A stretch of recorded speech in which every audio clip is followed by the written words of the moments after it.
Pasensya na po, ma'am. Mukhang nakatunog si Rigor eh. Naunahan po ako. Hindi ko po naitumba. Ano? Akala ko pa naman, mas magaling ka kesa kay Rigor! Saka pa rin palang palpak! Paano ngayon? Alam na ni Rigor that I'm out to get him! What? Mama, what's going on? Bakit mo ba pinapagalitan yung bodyguard?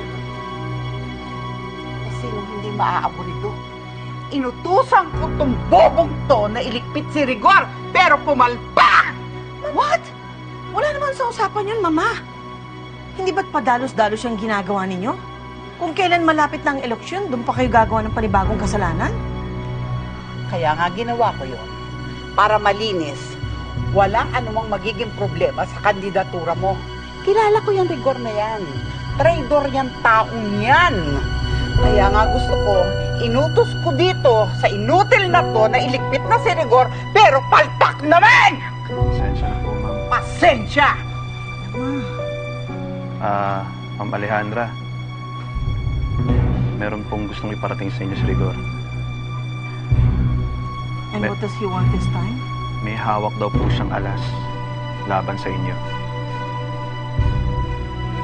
At gagamitin niya yun para daw po papagsakin kayo.